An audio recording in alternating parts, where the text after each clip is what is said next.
蔡司是180周年，我觉得它差不多也要几乎要这个年份，还能用，还能用。我跟你说，这质量也是无敌了。今天呢，要干一件大事，带大家来见一位我的180岁的老朋友，谁呢？噔噔噔噔，蔡司。那我想啊，现在大家最容易接触到他的地方呢，可能就是 vivo 手机背后的那个小 logo。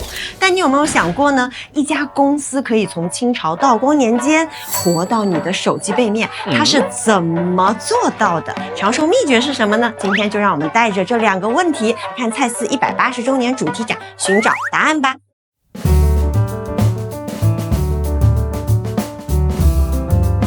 先從他的小時候講起。1846年，德國耶拿一個叫卡爾·蔡司的年輕人開了間磨鏡片的小作坊。後來他遇到了2個關鍵搭檔，阿貝負責光學理論，肖特專攻玻璃材料。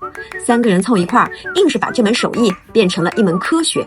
所以第1條長壽秘訣就是起點不必驚天動地，但得沉得下心，把一件事磨到極致。後來這束光照進了人類文明最重要的時刻。名人牆上，我最想講的是莫奈。莫奈在晚年的時候，70多歲呢，他就患上了白內障。對一位畫了一輩子光的人來說，哇，太可怕的一件事情。絕望中，他做了手術，配上了一副蔡司鏡片，世界重新變得清晰。他也重新拿起畫筆，在生命最後的3年裡，完成了菊園美術館那組巨幅睡蓮，那是他一生最宏大的傑作。一家磨鏡片的公司就這樣守護了印象派最後的光。所以第2條秘訣是成就他人，使最不會被時間磨滅的光芒。這種對人的在意不只對外，更對內。這個是我之前其實有提到過。1900年，阿貝在蔡司率先推行8小時工作制。那麼第3條秘訣就是以人為本，方能贏得長久的同行。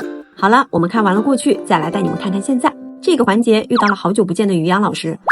剛見面他就用一句什麼筆好寫，什麼筆不好寫，我說了算，直接把我硬控住。真的假的呀？之後他當場取材，用蔡司的 X 射線顯微鏡把這支水筆內部掃了個透。隱隱約約看到它筆上面除了這個筆尖，它有一根小彈簧，用這個彈簧去頂着這個球珠，讓它去跟球座給它封死。在寫的時候往裡推，寫完了以後呢，彈出來。結合之前的研究，直接出了份構筆攻略。常規的筆有折線的，有折線的，而這個低阻尼它就是把它打出一個弧度來。那打出一個弧度，它寫的時候就不勾直。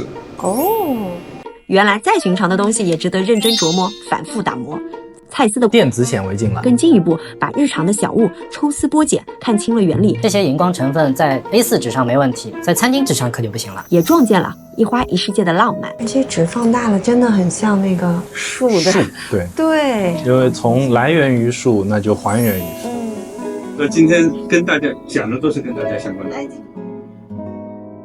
新技術只有落進日常，才能真正釋放價值，回到人本身。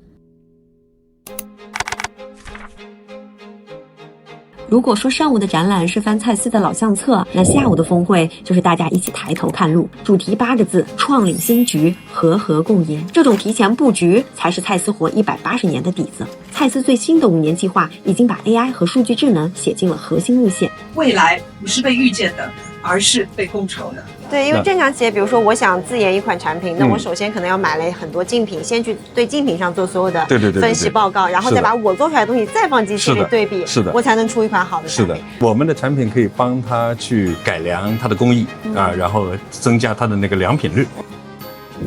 把光學做成生態，把技術做成平台，這樣才能和夥伴們一起把創新能力往上推。